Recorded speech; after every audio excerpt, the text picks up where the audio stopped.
الحمد لله نحمده ونستعينه ونؤمن به ونتوكل عليه ونعوذ بالله من شرور أنفسنا ومن سيئات أعمالنا من يهده الله فلا مضل له ومن يضلله فلا هادي له ونشهد أن لا إله إلا الله ونشهد أن محمدا عبده ورسوله أرسله بالهدى ودين الحق ليظهره على الدين كله ولو كره المشركون اللهم صل على محمد وعلى آل محمد كما صليت وباركت على إبراهيم وعلى آل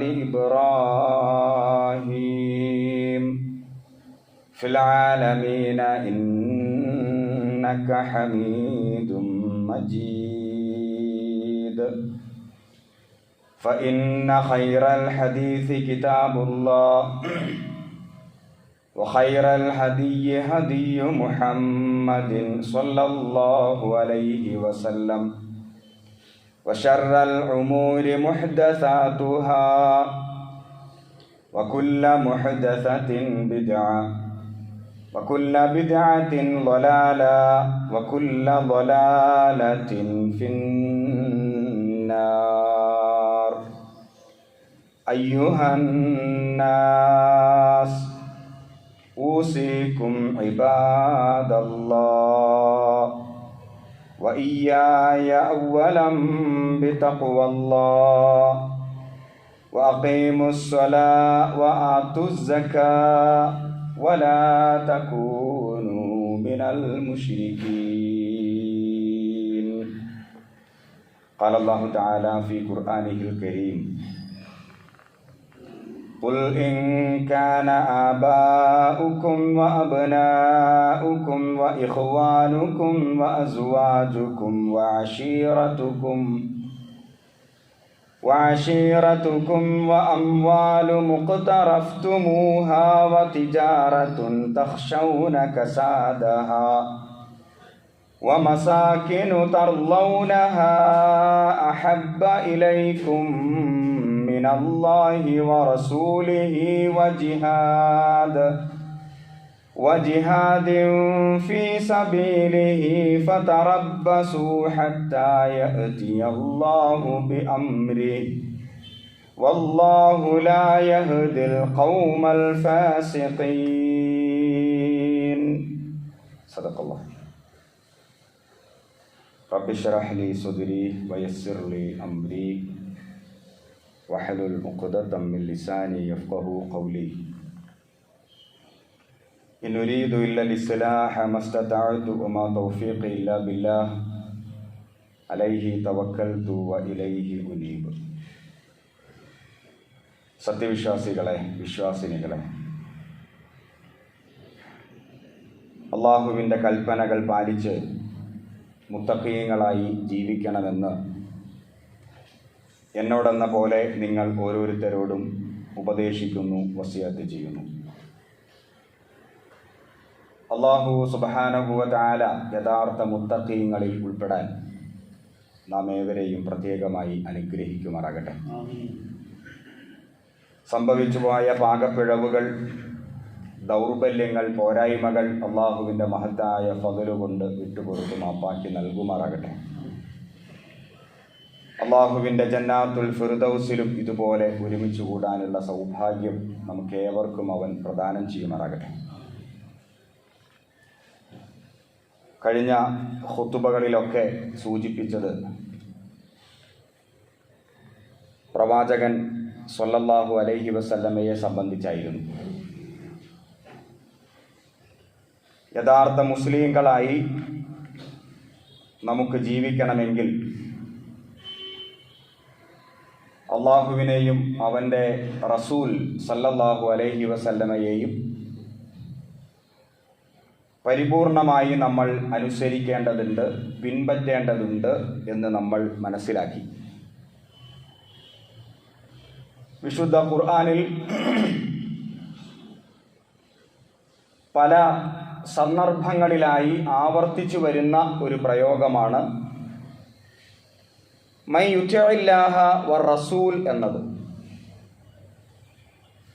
അള്ളാഹുവിനെയും അവൻ്റെ റസൂലിനെയും നിങ്ങൾ അനുസരിക്കുക എന്നത്. നമ്മുടെ ജീവിതത്തിൽ അള്ളാഹുവിനും അവൻ്റെ റസൂലിനും ഒന്നാം സ്ഥാനം കൊടുത്താൽ മാത്രമേ യഥാർത്ഥ സത്യവിശ്വാസികളായി നമുക്ക് മാറാൻ സാധിക്കൂ. അള്ളാഹുവിനും അവൻ്റെ റസൂലിനും ഒന്നാം സ്ഥാനം കൊടുക്കണമെങ്കിൽ അള്ളാഹുവിനെയും അവൻ്റെ റസൂലിനെയും നമ്മൾ നല്ലപോലെ മനസ്സിലാക്കിയിരിക്കണം. ഞാനിവിടെ ഓതിവച്ച ആയത്ത് സൂറത്ത് തൗബയിലെ 24-ാമത്തെ ആയത്താണ്. അള്ളാഹു സുബ്ഹാനഹു വ തആല നമ്മളോട് ചോദിക്കുകയാണ്. റസൂലിനോട് അള്ളാഹു പറയുന്നു, ഖുൽ, പറയൂ പ്രവാചകരെ, അവരോട് പറയൂ, അല്ലെങ്കിൽ അവരോട് ചോദിക്കൂ. ആരോടാണ് ചോദിക്കേണ്ടത്? സത്യവിശ്വാസികളോട് ചോദിക്കൂ. എന്താണ് ചോദിക്കേണ്ടത്? ഇൻകാന ആബാഉക്കും, നിങ്ങളുടെ മാതാപിതാക്കളാണോ, വ അബ്നാഉക്കും, നിങ്ങളുടെ സന്താനങ്ങളാണോ, നിങ്ങളുടെ മക്കളാണോ, വ ഇഖ്വാനുക്കും, നിങ്ങളുടെ സഹോദരങ്ങളാണോ, വ അസ്വാജുക്കും, നിങ്ങളുടെ ഇണകളാണോ, വ അശീറത്തുക്കും, നിങ്ങളുടെ ബന്ധുമിത്രാദികളാണോ, വ അംവാലു മുഖ്തറഫ്തുമൂഹ, നിങ്ങൾ സമ്പാദിച്ചു കൂട്ടിയ നിങ്ങളുടെ സമ്പത്താണോ, വ തിജാറത്തുൻ തഖ്ശൗന കസാദഹ, നഷ്ടത്തെ പേടിച്ചുകൊണ്ട് നിങ്ങൾ ഏർപ്പെട്ടിരിക്കുന്ന നിങ്ങളുടെ കച്ചവടമാണോ, വ മസാകിനു തർലൗനഹ, നിങ്ങൾ വളരെ തൃപ്തിയോടെ നിർമ്മിച്ച നിങ്ങൾക്ക് ഏറ്റവും പ്രിയപ്പെട്ട നിങ്ങളുടെ വീടുകളാണോ, അഹബ്ബ ഇലൈക്കും മിനല്ലാഹി വ റസൂലിഹി, അള്ളാഹുവിനേക്കാളും അവൻ്റെ ദൂതനേക്കാളും നിങ്ങൾക്ക് പ്രിയപ്പെട്ടത് ആണോ എന്ന ചോദ്യമാണ്. ചോദ്യം ഇതാണ്, ആണോ? നമ്മുടെ ഉത്തരം ആണ് എന്നാണെങ്കിൽ നമ്മൾ വിശ്വാസികളായിട്ടില്ല. നമ്മുടെ ഉത്തരം അല്ല എന്നാണെങ്കിൽ മാത്രമേ നമ്മൾ യഥാർത്ഥ സത്യവിശ്വാസികളായിട്ടുള്ളൂ. അപ്പോൾ ഹൃദയത്തിൽ തൊട്ട് നമുക്ക് പറയാൻ കഴിയണം, അല്ല, എനിക്ക് ഏറ്റവും പ്രിയപ്പെട്ടത് അള്ളാഹുവാണ്, അവൻ്റെ കൽപ്പനകളാണ്, അള്ളാഹുവിൻ്റെ ദൂതനാണ്, മുഹമ്മദ് നബി സ്വല്ലല്ലാഹു അലൈഹി വസല്ലമയാണ്, ആ പ്രവാചകൻ്റെ കൽപ്പനകളാണ് എന്ന് എനിക്കും നിങ്ങൾക്കും എപ്പോഴാണോ ഹൃദയത്തിൽ തൊട്ട് പറയാൻ സാധിക്കുക, അപ്പോൾ മാത്രമേ നമ്മൾ യഥാർത്ഥ വിശ്വാസികളായിട്ടുള്ളൂ, ആവുകയുള്ളൂ. അപ്പം സത്യവിശ്വാസികളായി മാറുവാൻ അള്ളാഹുവും അവൻ്റെ ദൂതനും നമുക്ക് ഏറ്റവും പ്രിയപ്പെട്ടവരായി മാറേണ്ടതുണ്ട് എന്ന് പറയുമ്പോൾ അള്ളാഹുവിനെയും അവൻ്റെ ദൂതനെയും അനുസരിക്കേണ്ടിടത്ത് നമ്മുടെ മനസ്സിലൊരു പ്രയാസവും ഉണ്ടാകാൻ പാടില്ല എന്നർത്ഥം. ഇതേപോലെ തന്നെ വിശുദ്ധ ഖുർആനിൽ അള്ളാഹുവിനെയും അവൻ്റെ ദൂതനെയും സംബന്ധിച്ച് പറയുന്നിടത്ത് അള്ളാഹുവും അവൻ്റെ ദൂതനും നമ്മൾക്ക് പ്രിയപ്പെട്ടവർ ആയാൽ മാത്രം പോരാ, ഒരു കാര്യം കൂടി അള്ളാഹു ചേർത്ത് പറയുന്നുണ്ട്, സംശയരഹിതമായി നമ്മൾ വിശ്വസിക്കണം. അള്ളാഹുവിലുള്ള നമ്മുടെ വിശ്വാസം, അതേപോലെ തന്നെ പ്രവാചകൻ സ്വല്ലല്ലാഹു അലൈഹി വസല്ലമയിൽ ഉള്ള നമ്മുടെ വിശ്വാസം സംശയരഹിതമായ വിശ്വാസമായിരിക്കണം. അതുകൂടി അള്ളാഹു ചേർത്ത് പറയുന്നുണ്ട്. ഇപ്പൊ 2 പോയിന്റാണ്. ഒന്നാമത്തെ പോയിന്റ്, നമുക്ക് ഏറ്റവും പ്രിയപ്പെട്ടത് അള്ളാഹു, അതേപോലെ അവൻ്റെ ദൂതൻ. രണ്ടാമത്തെ പോയിന്റാണ്, നമുക്ക് ഏറ്റവും പ്രിയപ്പെട്ട അള്ളാഹുവും അവൻ്റെ ദൂതനും. ആ വിശ്വാസത്തിൽ എനിക്കൊരു സംശയവുമില്ല. വിശുദ്ധ ഖുർആനിലെ സൂറത്ത് അഹ്സാബിൽ അല്ലാഹു സുബ്ഹാനഹു വ തആല പറയുന്നുണ്ട്, വമാ കാന ലിമുഅ്മിനിൻ വലാ മുഅ്മിനത്തിൻ ഇദാ ഖലല്ലാഹു വ റസൂലുഹു അംറൻ അയകൂന ലഹുമുൽ ഖീറ മിൻ അംരിഹിം വമൻ യഅസില്ലാഹ വ റസൂലഹു ഫഖദ് ളല്ല ളലാലൻ മുബീന.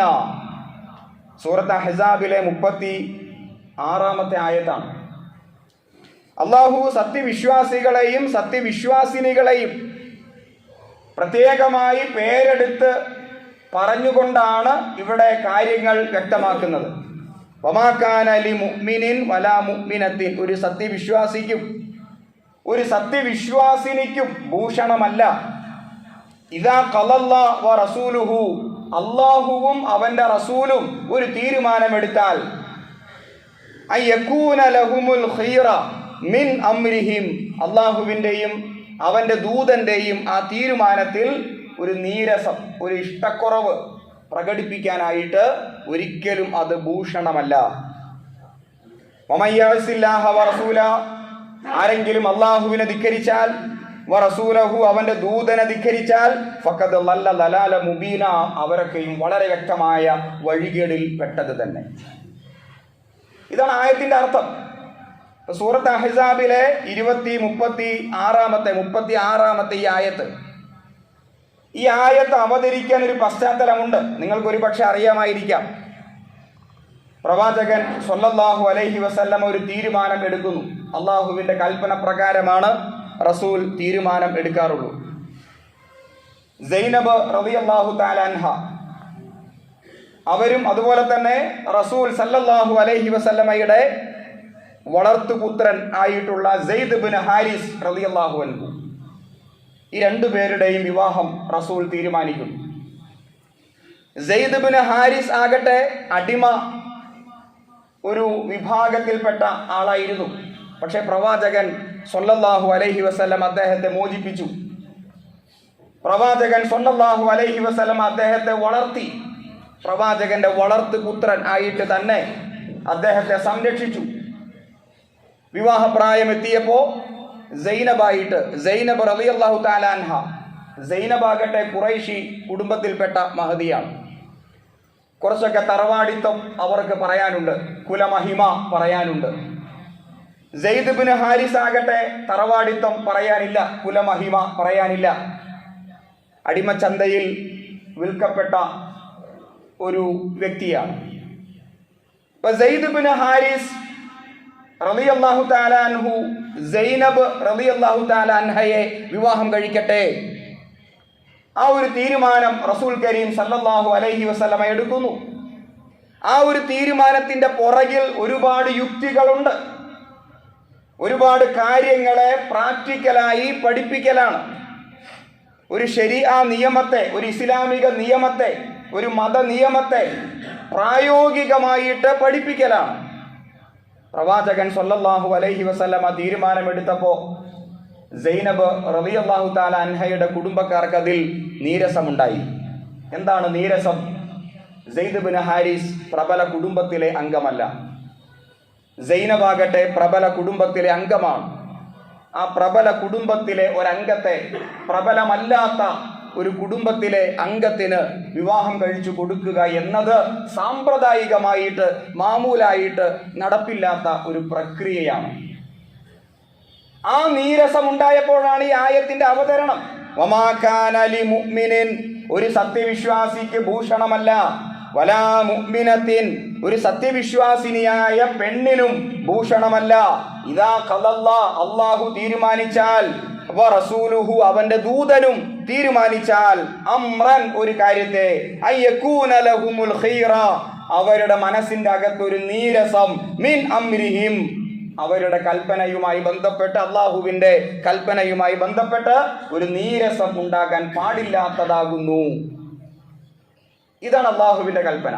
തൊട്ട് അതിന്റെ ബാക്കിയായിട്ട് വമയ്യഅസില്ലാഹ വറസൂല, അള്ളാഹുവിനെയും അവന്റെ ദൂതനെയും ആരെങ്കിലും ധിക്കരിച്ചാൽ ഫഖദ് ളല്ല ളലാല മുബീന അവരൊക്കെയും വ്യക്തമായ വഴികേടിലാണ് എന്നും അള്ളാഹു പറഞ്ഞു വെച്ചു. അപ്പൊ ഇവിടെ നമുക്ക് ഒരുപാട് ചോദ്യങ്ങൾ ചോദിക്കാൻ കഴിയും. എന്തിനാണ് ആ ഒരു തീരുമാനം? അതിന്റെ പുറകിലെ യുക്തി എന്താ? പക്ഷെ യുക്തിയുണ്ട്. കാരണം ഇസ്ലാമിനെ സംബന്ധിച്ചിടത്തോളം തറവാടിത്ത മഹിമയല്ല പ്രധാനപ്പെട്ടത്. ഇസ്ലാമിനെ സംബന്ധിച്ചിടത്തോളം കുലമഹിമയല്ല പ്രധാനപ്പെട്ടത്. ഇസ്ലാമിനെ സംബന്ധിച്ചിടത്തോളം പണമല്ല പ്രധാനപ്പെട്ടത്. ഇസ്ലാമിനെ സംബന്ധിച്ചിടത്തോളം പ്രധാനപ്പെട്ടത് തഖ്വയാണ്, ദൈവഭക്തിയാണ്. ഇന്ന അക്രമക്കും ഇൻദല്ലാഹി അത്ഖാക്കും. അള്ളാഹ്ക്ക് ഏറ്റവും പ്രിയപ്പെട്ടത് പണക്കാരെയല്ല, അള്ളാഹ്ക്ക് ഏറ്റവും പ്രിയപ്പെട്ടത് കുലമഹിമ ഉള്ളവരെയല്ല.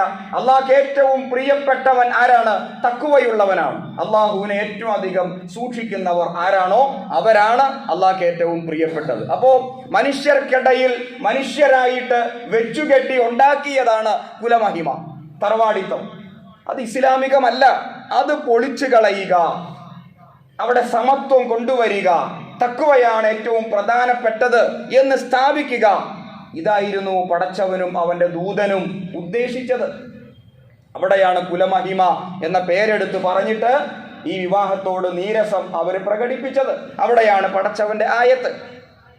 അപ്പൊ അള്ളാഹുവിന്റെ ദൂതൻ ഒരു തീരുമാനമെടുത്താൽ, അള്ളാഹുവിന്റെ ദൂതൻ ഒരു കാര്യം കൽപ്പിച്ചാൽ സംശയരഹിതമായി അതിനെ വിശ്വസിക്കുക എന്നതും സത്യവിശ്വാസിയുടെ അടയാളമാണ്.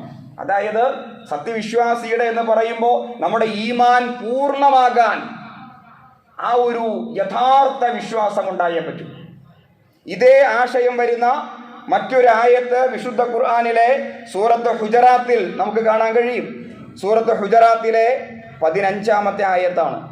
ഇന്നമൽ മുഅ്മിനൂന, യഥാർത്ഥ സത്യവിശ്വാസികളെ സംബന്ധിച്ച് അല്ലാഹ് പറയുന്നു, ഇന്നമൽ മുഅ്മിനൂന, യഥാർത്ഥ മുഅ്മിനീങ്ങൾ ആരാണ്?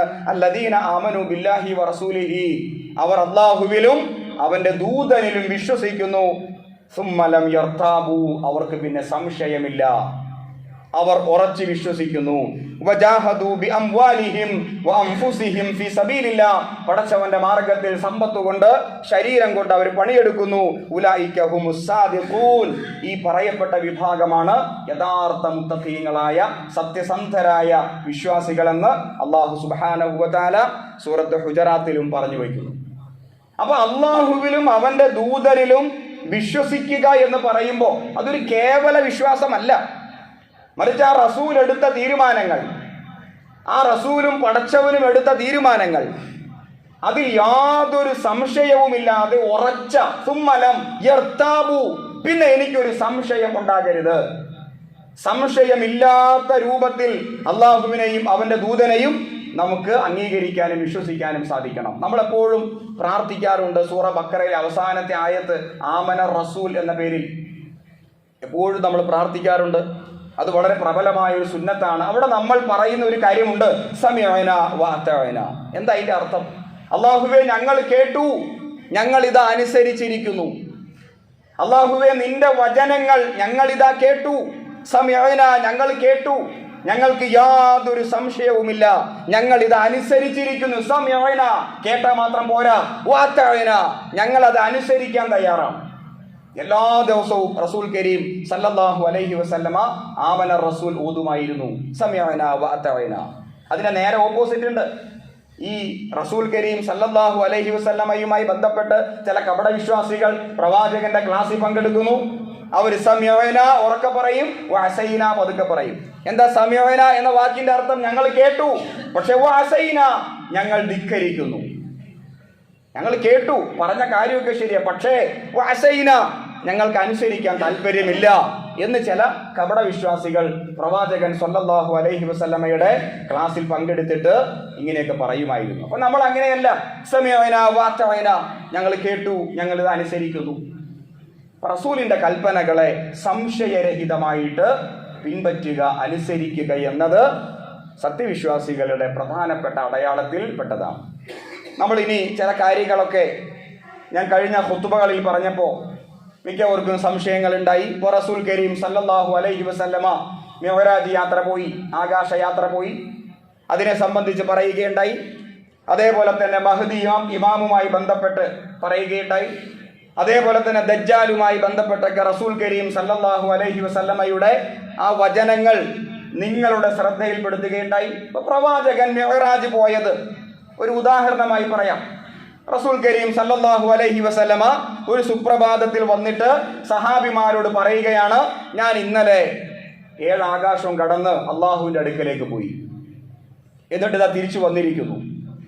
റസൂൽ പറയുകയാണ്, ഞാൻ ഇന്നലെ ഇശാ നമസ്കാരം കഴിഞ്ഞിട്ട് ഫലസ്തീൻ അവിടേക്ക് പോയി, അവിടെ ബൈത്തുൽ മഖ്ദിസ് അവിടെ കയറി നമസ്കരിച്ചു. എല്ലാ പ്രവാചകന്മാർക്കും ഇമാമായി ഞാൻ നമസ്കരിച്ചു. എന്നിട്ട് ഞാൻ 7 ആകാശവും കടന്നിട്ട് അള്ളാഹുവിൻ്റെ ദർബാർ, അള്ളാഹുവിൻ്റെ കൊട്ടാരം, അവിടേക്ക് ഞാൻ പ്രവേശിച്ചു.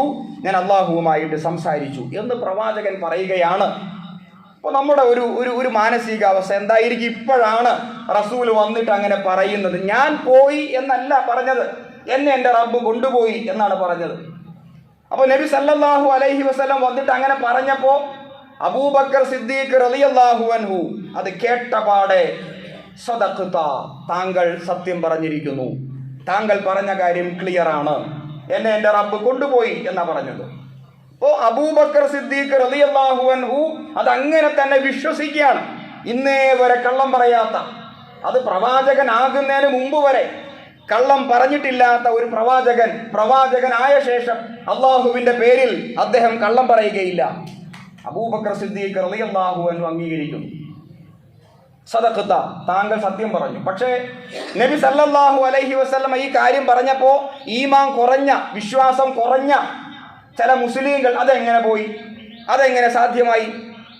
ഇത് 7 ആകാശവും കടന്നിട്ട് അതും അള്ളാഹുവിൻ്റെ ദർബാർ അവിടെ എത്തി അള്ളാഹുവുമായി സംസാരിച്ച് ആ റസൂൽ എങ്ങനെ തിരിച്ചു വന്നു ഈ ഒറ്റ രാത്രി കൊണ്ട്? അതിൻ്റെയൊക്കെ ലോജിക്ക് എന്താണ്? അതെങ്ങനെ സംഭവിച്ചത്? അങ്ങനെ കുറേ സംശയങ്ങളും തർക്കങ്ങളും ചർച്ചകളൊക്കെ അന്നുണ്ടായിട്ടുണ്ട്. മാത്രമല്ല നബി സല്ലല്ലാഹു അലൈഹി വസല്ലം പോയത് സ്വപ്നയാത്രയല്ലേ, സ്വപ്നത്തിലല്ലേ അദ്ദേഹം പോയത് എന്നും ഒക്കെയുള്ള ചർച്ചകൾ നമുക്കിടയിലുണ്ട്. പക്ഷേ സ്വപ്നത്തിലാണ് പോയതെങ്കിൽ 2 കാര്യം പറയാം. ഒന്നാമതായിട്ട് അല്ലാഹു സുബ്ഹാനഹു വ തആല അസ്റാ ബി അബ്ദിഹി എന്ന് പറയില്ല, തൻ്റെ ദാസനെ ഞാൻ കൊണ്ടുപോയി. അബ്ദ് എന്ന വാക്കിൻ്റെ അർത്ഥം ഈ ശരീരം എന്നാണ്. അപ്പോൾ നബി സല്ലല്ലാഹു അലൈഹി വസല്ലമയുടെ ആ ശരീരത്തോടെ തന്നെ അള്ളാഹു അദ്ദേഹത്തെ കൊണ്ടുപോയി എന്നതാണ് വിശുദ്ധ ഖുർആനിലെ വചനം. ഒന്നാമതായി അത്. രണ്ടാമതായി സ്വപ്നത്തിലാണ് പ്രവാചകൻ പോയതെങ്കിൽ അവിടെ വിമർശനം ഉണ്ടാവില്ല. മക്കയിലെ ബഹുദൈവാരാധകർ പ്രവാചകർക്ക് ഭ്രാന്താണ്, അദ്ദേഹം എന്താണ് ഈ പറയുന്നത്, ഒറ്റ രാത്രി കൊണ്ട് ഇങ്ങനെ പോയിട്ട് വരാൻ കഴിയുമോ, അതും ഈ ശരീരം ഉടലോടെ അദ്ദേഹം പോയി, അങ്ങനെ പോയി തിരിച്ചു വരാൻ എങ്ങനെയാണ് സാധിക്കുക, ഇദ്ദേഹം പറയുന്ന കാര്യം മണ്ടത്തരമാണ് എന്ന് ബഹുദൈവ ആരാധകർ പറയുന്നു, റസൂലിനെ കളിയാക്കുന്നു. ആ റസൂല് പറഞ്ഞത് ഞാൻ സ്വപ്നത്തിലാണ് പോയത് എന്ന് പറഞ്ഞാൽ ആരും കളിയാക്കില്ല. കാരണം ആർക്കും എപ്പോഴും സ്വപ്നത്തിൽ എവിടെയും പോകാം, സ്വപ്നത്തിൽ ലോകം മുഴുവൻ ചുറ്റി സഞ്ചരിക്കാം. അത് സ്വപ്നം കാണുന്നവർക്ക് പരിചയമുള്ള കാര്യമാണ്. പക്ഷേ ഞാൻ പോയത് ഉടലോടെയാണ് എന്ന് റസൂല് പറഞ്ഞപ്പോഴാണ് വിമർശനങ്ങളൊക്കെ ഉണ്ടായത്. ഈ സംഗതി നമുക്ക് അംഗീകരിക്കാൻ വല്ല പ്രയാസമുണ്ടോ? പ്രയാസമുണ്ടെങ്കിൽ അതാണ് ഈ ഓതിയ ആയത്തിന്റെ അർത്ഥം. സഹാബിമാർ അതെങ്ങനെ വിശ്വസിച്ചു? നബി വന്ന് പറഞ്ഞപ്പോഴേക്കും യഥാർത്ഥ മുഅ്മിനീങ്ങൾ അത് അംഗീകരിക്കുക, സമയന വഅതഅന, കേട്ടു, അനുസരിച്ചു. അവർക്ക് സുമ്മലം യർതാബു, അവർക്ക് സംശയമില്ല. കാരണം പറഞ്ഞിരിക്കുന്നത് മുത്തുനബി സല്ലല്ലാഹു അലൈഹി വസല്ലമയാണ്. അദ്ദേഹം കള്ളം പറയില്ല, അള്ളാഹുവിന്റെ കാര്യത്തിൽ അദ്ദേഹം ഒരിക്കലും കള്ളം പറയില്ല. അതുകൊണ്ട് ഇതാ ഞങ്ങൾ അത് അംഗീകരിച്ചു എന്ന് അവർക്ക് പറയാൻ കഴിഞ്ഞ പോലെ നമുക്ക് പറയാൻ കഴിയുമോ? നമുക്കതിൻ്റെ ലോജിക്കാണ് പ്രശ്നം. നമ്മൾ അങ്ങനെയൊക്കെ ചിന്തിക്കുന്നവരാണ്. ഒരു ദിവസം ഒരു മയ്യത്തുമായി ബന്ധപ്പെട്ട് ആ മയ്യത്ത് മറമാടൽ അങ്ങനെയൊക്കെ എല്ലാം കഴിഞ്ഞപ്പോൾ ഒരു കൗമാര പ്രായത്തിലുള്ള ഒരു കുട്ടി വന്നിട്ട് ഇങ്ങനെ ചോദിച്ചു, അല്ല ഉസ്താദ്, ഈ മയ്യത്ത് മറമാടുമ്പോൾ എന്തിനാണ് മയ്യത്തിനെ കുളിപ്പിക്കുന്നത്? അതിൻ്റെ ലോജിക്ക് എന്താ? മണ്ണിലേക്ക് വയ്ക്കാൻ പോവല്ലേ, അത് ഇന്നല്ലെങ്കിൽ നാളെ മണ്ണ് തിന്നാൻ പോവാണ്. അതിൻ്റെ ഒരു ലോജിക്ക് എന്താ? എന്തിനാണ് മയ്യത്ത് കുളിപ്പിക്കുന്നത്? എന്തിനാണ് മയ്യത്തിലേക്ക് ഈ പെർഫ്യൂം, ഈ സുഗന്ധ ദ്രവ്യങ്ങളൊക്കെ അടിച്ചു കയറ്റുന്നത്? എന്തിനാണ് ഈ മയ്യത്തിങ്ങനെ കഫൻ ചെയ്യുന്നത്? ആ മയ്യത്ത് ഖബറിലേക്ക് വയ്ക്കാൻ പോകുന്നു, 2-3 ദിവസം കഴിയുമ്പോഴേക്കും അത് മണ്ണായിട്ട് ചീഞ്ഞു നാറി അങ്ങനെയൊക്കെ പോവുകയല്ലേ, പിന്നെ എന്തിനത് കുളിപ്പിക്കണം? അതിൻ്റെയൊക്കെ ഒരു ലോജിക്ക് എന്താ എന്ന് ആ കുട്ടിയുടെ ഒരു സംശയം ചോദിക്കുകയുണ്ടായി. എന്തായിരിക്കും അതിൻ്റെ ലോജിക്? നിങ്ങൾക്ക് എന്ത് തോന്നുന്നു? ഒരു മയ്യത്ത് എന്തിനാ കുളിപ്പിക്കുന്ന? റസൂൽ കരീം സല്ലല്ലാഹു അലൈഹി വസല്ലം പഠിപ്പിച്ച ഒരു വളരെ പ്രധാനപ്പെട്ട സുന്നത്താണത്. മാത്രമല്ല ഖബറിലേക്ക് മയ്യത്ത് വയ്ക്കുമ്പോൾ നമ്മളിങ്ങനെ പ്രാർത്ഥിക്കും, ബിസ്മില്ലാഹി അലാ മില്ലത്തി റസൂലില്ലാഹി സ്വല്ലല്ലാഹു അലൈഹി വസല്ലം, അല്ലെങ്കിൽ ബിസ്മില്ലാഹി അലാ സുന്നത്തി റസൂലില്ലാഹി സ്വല്ലല്ലാഹു അലൈഹി വസല്ലം. അങ്ങനെ പറഞ്ഞുകൊണ്ടാണ് നമ്മൾ മയ്യത്ത് ഖബറിലേക്ക് വയ്ക്കുന്നത്. അതിന്റെ അർത്ഥം എന്താ? എൻ്റെ പ്രിയപ്പെട്ട റസൂല് പഠിപ്പിച്ച ചര്യ, എൻ്റെ പ്രിയപ്പെട്ട റസൂല് എന്നെ പഠിപ്പിച്ച ചര്യ, ആ സുന്നത്തിനെ ഞാൻ പ്രയോഗവൽക്കരിക്കുന്നു. ആ റസൂലിനെ ഓർത്തുകൊണ്ടാണ് നമ്മൾ ഖബറിലേക്ക് ഒരു മയ്യത്തിനെ വയ്ക്കുന്നത്.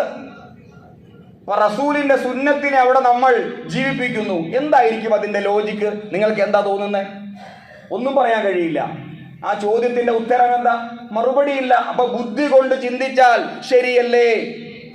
മണ്ണിലേക്ക് പോകുന്ന, നാളെയോ മറ്റന്നാളോ മണ്ണായി പോകുന്ന, ചീഞ്ഞ് നാറാൻ പോകുന്ന ഒരു മയ്യത്തിലേക്ക് എന്തിനാണ് പെർഫ്യൂം, എന്തിനാണ് കഫം ചെയ്യുന്നത്, എന്തിനാണ് കുളിപ്പിക്കുന്നത്?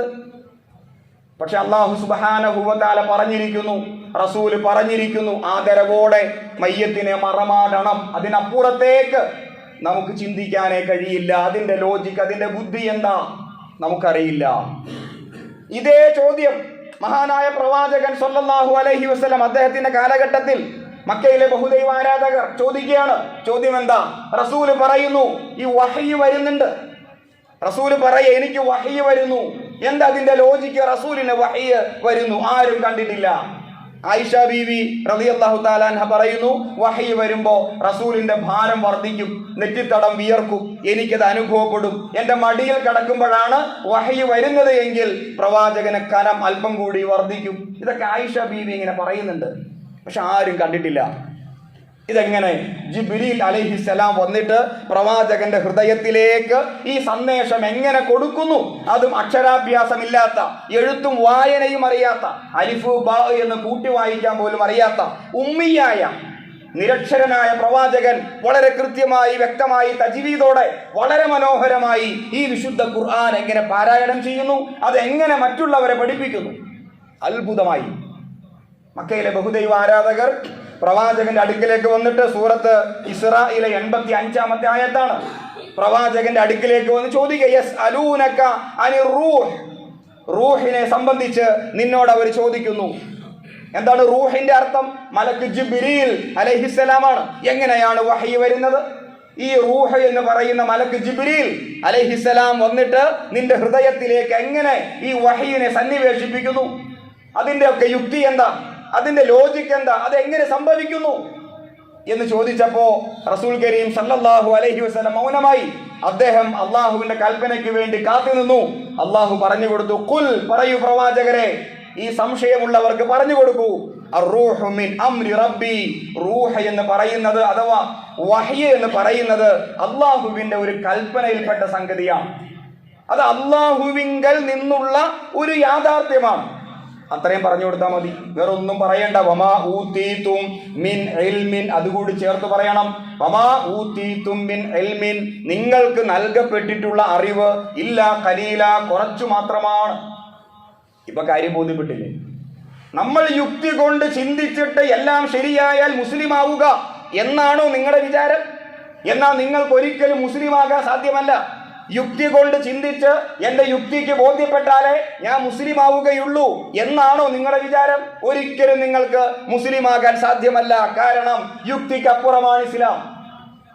അതുകൊണ്ടാണ് ഈ ആയത്ത് വമാ ഊതീതും മിൻ ഇൽമിൻ ഇല്ലാ ഖലീല, നിങ്ങൾക്ക് നൽകപ്പെട്ടിട്ടുള്ള അറിവ് വളരെ കുറച്ചു മാത്രമാണ്.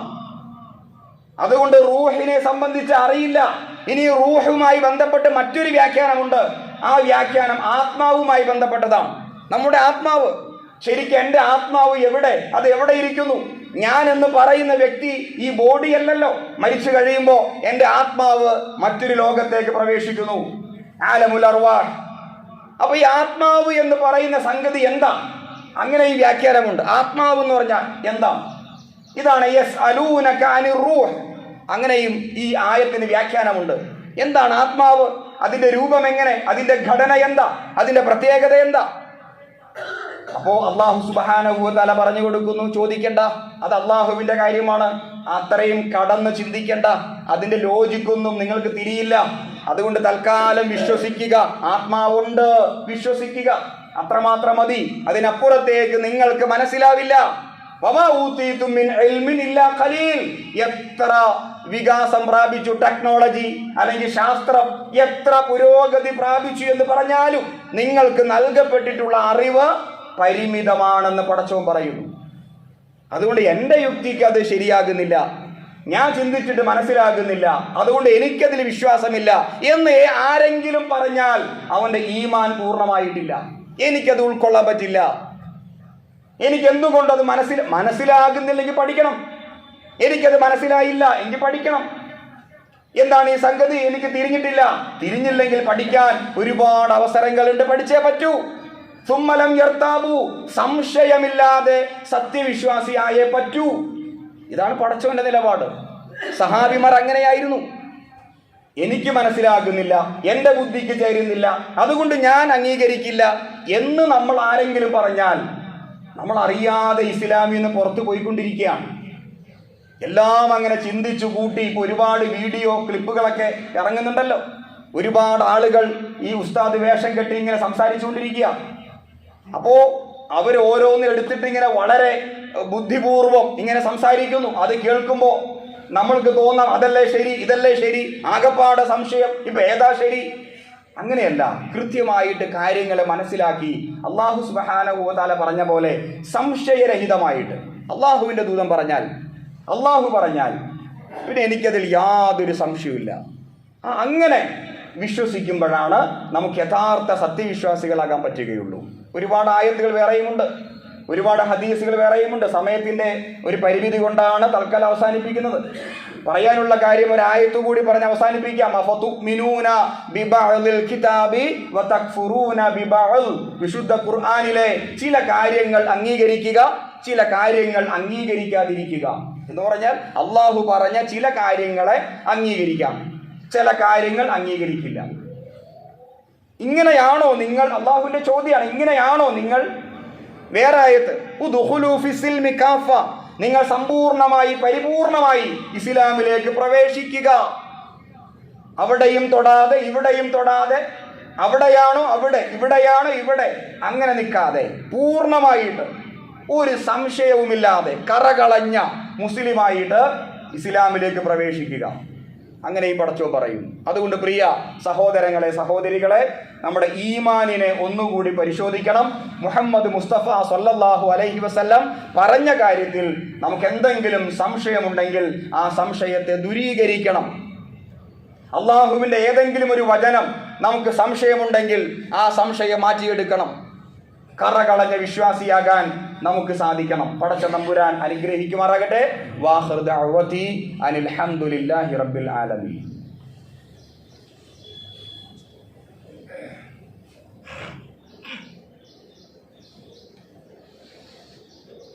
അൽഹംദുലില്ലാഹ്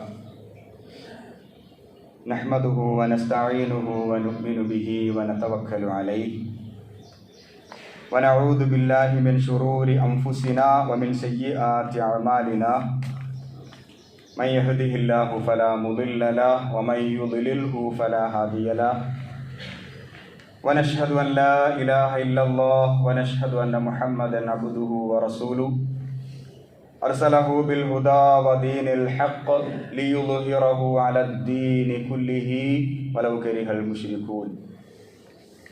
اللهم صل على محمد وعلى آل محمد كما صليت وباركت على إبراهيم وعلى آل إبراهيم في العالمين إنك حميد مجيد. വിശ്വാസികളെ, വിശ്വാസിനികളെ, അള്ളാഹുവിൻ്റെ കൽപ്പനകൾ പാലിച്ച് മുത്തഖീങ്ങളായി മുഅ്മിനീങ്ങളായി ജീവിക്കണമെന്ന് ഒരിക്കൽ കൂടി എന്നെയും നിങ്ങളെയും ഉണർത്തുകയാണ്. അള്ളാഹു തൗഫീഖ് ചെയ്ത് അനുഗ്രഹിക്കുമാറാകട്ടെ. നമ്മളൊക്കെ മനസ്സിലാക്കിയ പോലെ ഫലസ്തീൻ വീണ്ടും പുകയുകയാണ്. ഫലസ്തീൻ ഒരു യുദ്ധമല്ല അവിടെ നടക്കുന്നത്, ജനുസൈഡാണ്, വംശഹത്യയാണ്. യുദ്ധമെന്ന് അതിനെ സംബന്ധിച്ച് പറയാനേ കഴിയില്ല. വൻ ശക്തിയുള്ള ഒരു രാജ്യം, ലോകത്തെ ഏറ്റവും ടെക്നോളജിയുള്ള ആയുധ ശേഖരങ്ങളുള്ള ഒരു രാജ്യം, ഒന്നുമില്ലാത്ത പട്ടിണി പേക്കോലങ്ങളെ ആക്രമിക്കുന്നു എന്നൊക്കെ പറയുമ്പോൾ അതിനെ യുദ്ധമെന്ന് വിശേഷിപ്പിക്കാനേ സാധ്യമല്ല. കൊന്നൊടുക്കുകയാണ്. ഗസ സിറ്റി ഞങ്ങൾ പിടിച്ചടക്കും എന്ന് പ്രഖ്യാപിച്ചിട്ട് ഇതുവരെയും അത് പിടിച്ചടക്കാൻ പറ്റിയിട്ടില്ല.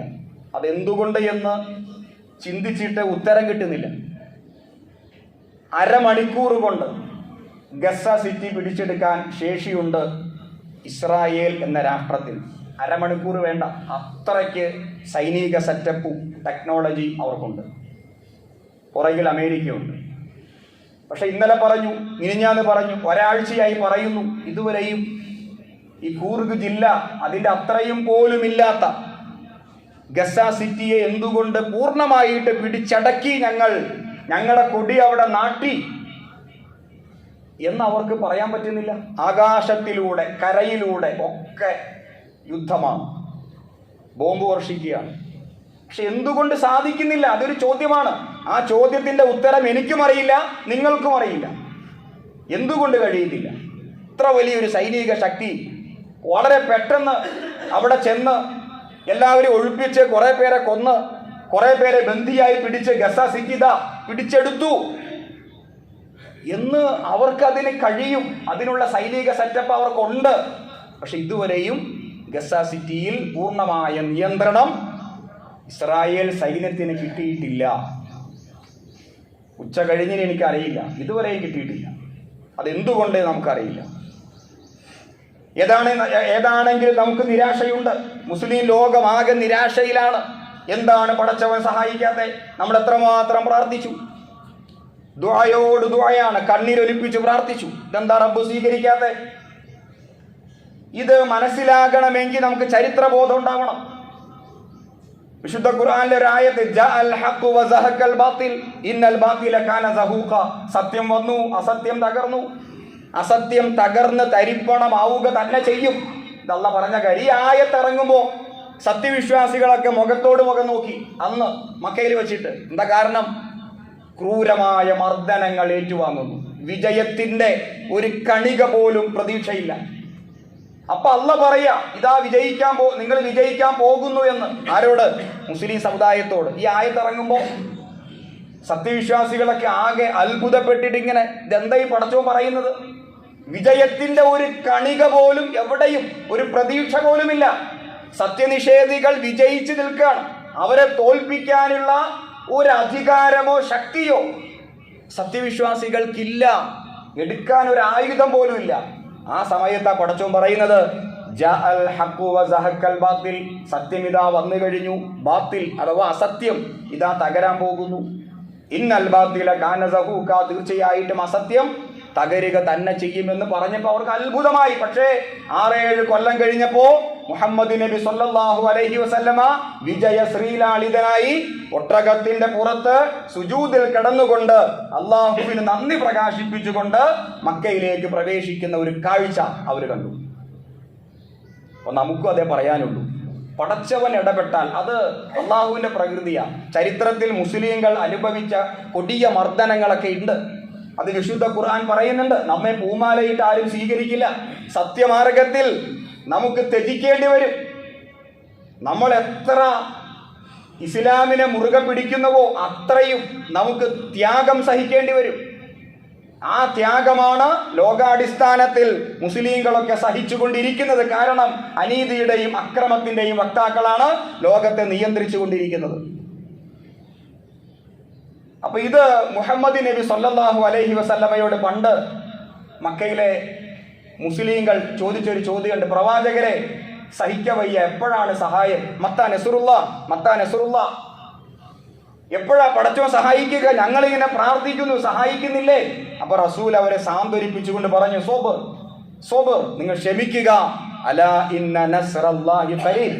അള്ളാഹുവിന്റെ സഹായം ആസന്നമാണ്. അപ്പൊ നിരാശപ്പെടേണ്ടതില്ല, പ്രതീക്ഷയോടെ കാത്തിരിക്കുക. നമ്മെ നിരാശ ബാധിക്കാനേ പാടില്ല. നമ്മൾ പ്രാർത്ഥിക്കുക. അതോടൊപ്പം ഇസ്രായേലിന്റെ ഉൽപ്പന്നങ്ങളെ ബഹിഷ്കരിച്ചുകൊണ്ട് നമുക്ക് ചെയ്യാവുന്ന സമരമുറ സ്വീകരിക്കുക. ഒരു കാരണവശാലും ഇസ്രായേൽ പെപ്സി അവൾ കുടിക്കുന്ന ഒരു പാനീയമാണ്. Pay every penny and save Israel. അതിന്റെ ഫുൾ നെയിം അങ്ങനെയാണ് പറയപ്പെടുന്നു. Pay every penny and save Israel. നമുക്ക് ഏറ്റവും ഇഷ്ടപ്പെട്ട ഒരു പാനീയമാണ്. അങ്ങനെ ഒരുപാട് പാനീയങ്ങൾ നിങ്ങൾ നിങ്ങളുടെ പെന്നി, നിങ്ങളുടെ പൈസ മുടക്കൂ, ഇസ്രായേലിനെ സേവിക്കൂ. ഇങ്ങനെ ഒരുപാട് പാനീയങ്ങൾ നമുക്കിവിടെ സുലഭമാണ്. നമ്മുടെ സമരമുറയായി നമ്മൾ സ്വീകരിക്കണം. എന്ത് ഉൽപ്പന്നങ്ങൾ? എനിക്ക് കഴിയുന്നത്ര ഉൽപ്പന്നങ്ങൾ ഞാൻ ബഹിഷ്കരിക്കും. എൻ്റെ പ്രിയപ്പെട്ട സഹോദരങ്ങൾ പെടഞ്ഞു മരിക്കുന്നു, ക്യൂ നിൽക്കുന്നവരെ വെറുതെ വെടിവെച്ച് കൊല്ലുന്നു. അതുകൊണ്ട് പ്രാർത്ഥനയോടൊപ്പം ഈ ഒരു സമരമുറ നമ്മൾ സ്വീകരിക്കേണ്ടതാണ്. പടച്ചവൻ തൗഫീഖ് ചെയ്ത് അനുഗ്രഹിക്കുമാറാകട്ടെ. പ്രിയ സഹോദരങ്ങളെ, നിങ്ങൾ അറിഞ്ഞു കാണും ഒരു അപകട മരണം. ഹാത്തൂർ എന്ന് പറയുന്ന ഇവിടുത്തെ പ്രദേശത്തൊരു ഉസ്താദാണ്. അദ്ദേഹം റോഡ് ക്രോസ് ചെയ്തപ്പോൾ വാഹനം, ഒരു ബസ് വന്ന് ഇടിക്കുകയും മരണപ്പെടുകയും ചെയ്തു. അല്ലാഹു സുബ്ഹാനഹു വ തആല അദ്ദേഹത്തിന് മഗ്ഫിറത്തും മർഹമത്തും പ്രദാനം ചെയ്യുമാറാകട്ടെ. അദ്ദേഹത്തിൻ്റെ വിയോഗം മൂലം പ്രയാസപ്പെടുന്ന അദ്ദേഹത്തിൻ്റെ കുടുംബം അല്ലാഹു സ്വബർ പ്രദാനം ചെയ്യുമാറാകട്ടെ. അല്ലാഹു എല്ലാ ബറക്കത്തും ആ കുടുംബത്തിന് പ്രദാനം ചെയ്യുമാറാകട്ടെ. അതോടൊപ്പം തന്നെ ആ ഉസ്താദിൻ്റെ കാര്യങ്ങൾക്ക് വേണ്ടി, ആ ഉസ്താദിനെ സേവനം, അപകടത്തിൽപ്പെട്ട ഉസ്താദിനെ പരിചരിക്കാൻ വേണ്ടി പുറപ്പെട്ട കുറച്ച് യുവാക്കൾ, അവരും അപകടത്തിൽപ്പെട്ടു. അവരിപ്പോൾ ചികിത്സയിലാണ്. ആരൊക്കെയാണ്? നിങ്ങൾക്ക് എല്ലാവർക്കും അറിയാവുന്ന പരിചയമുള്ള ആളുകളാണ്. അല്ലാഹു സുബ്ഹാനഹു വ തആല എത്രയും പെട്ടെന്ന് അവർ അനുഭവിക്കുന്ന പ്രയാസത്തിൽ നിന്ന് അവർക്ക് രക്ഷ അല്ലാഹു പ്രദാനം ചെയ്യുമാറാകട്ടെ. അല്ലാഹു സുബ്ഹാനഹു വ തആല എല്ലാ അപകടങ്ങളെ തൊട്ടും ആപത്തുകളെ തൊട്ടും നാം ഏവരെയും കാത്തു രക്ഷിക്കുമാറാകട്ടെ. നേരത്തെ പറഞ്ഞ ഒരു കാര്യമാണ്, വാഹനം ഓടിക്കുമ്പോൾ നമുക്ക് ഉറക്കം വന്നാൽ വാഹനം ഒന്ന് നിർത്തി വിശ്രമിച്ചിട്ട് നമ്മൾ വാഹനം ഓടിക്കുക. നമ്മൾ ചെയ്യേണ്ട ഒരു മര്യാദയാണ്. കാരണം അല്ലാഹ് പറഞ്ഞല്ലേ, വലാ തുൽഖൂബി ഐദീകും ഇല തഹ്ലുക, നിങ്ങൾ നിങ്ങളെ തന്നെ അപകടത്തിലാക്കല്ലേ. ഇത് അല്ലാഹ് പറഞ്ഞ കാര്യമാണ്. നിങ്ങളെ തന്നെ അപകടത്തിലാക്കല്ലേ. നിങ്ങൾക്ക് വാഹനം ഓടിക്കുമ്പോൾ ക്ഷീണം അനുഭവപ്പെട്ടു, ഉറക്കം വരുന്നു, ഒന്ന് ഒതുക്കി നിർത്തുക, അല്പനേരം കിടന്ന് ഉറങ്ങുക. നിങ്ങളുടെ ബോഡിയെ വല്ലാതെ പ്രയാസപ്പെടുത്തുമ്പോൾ ഒരു പക്ഷേ അപകടങ്ങളൊക്കെ സംഭവിച്ചേക്കാം. അതുകൊണ്ട് സൂക്ഷിക്കണമെന്ന് പടച്ചോൻ തന്നെ പറയുക നമ്മളോട്. അതുകൊണ്ട് വാഹനം ഓടിക്കുമ്പോൾ പ്രത്യേകിച്ച് ചെറുപ്പക്കാരൊക്കെ പ്രത്യേകം, ഞാൻ അടക്കം സൂക്ഷിക്കേണ്ടതുണ്ട്. അള്ളാഹു കാത്ത് രക്ഷിക്കുമാറാകട്ടെ. അള്ളാഹു സുബ്ഹാനഹു വ തആല അവൻ്റെ ജന്നാത്തുൽ ഫിർദൗസിലും ഇതുപോലെ ഒരുമിച്ച് കൂട്ടി അനുഗ്രഹിക്കുമാറാകട്ടെ. അല്ലാഹുമ്മ റളഅൻ അൻ അർബഅത്തി ഖുലഫാഇർ റാഷിദീൻ വ അഫ്ദലി ഉമറാഇൽ മുർഷിദീൻ വ അബൂബക്കർ വ ഉമർ വ ഉസ്മാൻ വ അലി റളിയല്ലാഹു അൻഹും വ അൻ ബഖിയത്തി അസ്ഹാബി റസൂലിക സ്വല്ലല്ലാഹു അലൈഹി വസല്ലം അജ്മഈൻ. അല്ലാഹുമ്മ ഇഗ്ഫിർ ലിൽ മുഅ്മിനീന വൽ മുഅ്മിനാത്ത് വൽ മുസ്ലിമീന വൽ മുസ്ലിമാത്ത് الأحياء منهم والأموات إنك مجيب الدعوات يا قاضي الحاجات طيب ثراهم واجعل الجنة مأواهم اللهم دمر أعداءنا وأعداءك وأعداء الدين اللهم ثبت أقدامنا على القوم الكافرين اللهم أعز الإسلام والمسلمين وأذل الشرك والمشركين وأذل النفاق والمنافقين وأذل الكفر والكافرين اللهم ربنا آتنا في الدنيا حسنة وفي الآخرة حسنة وقنا عذاب النار اللهم أجرنا من النار اللهم أجرنا من النار اللهم أجرنا من النار اللهم لا تشوئ خلقنا بالنار ولا تجعلنا من خطب النار اللهم ربنا تقبل منا إنك أنت السميع العليم وتب علينا إنك أنت التواب الرحيم واغفر لنا يا غافر المذنبين والحمد لله رب العالمين.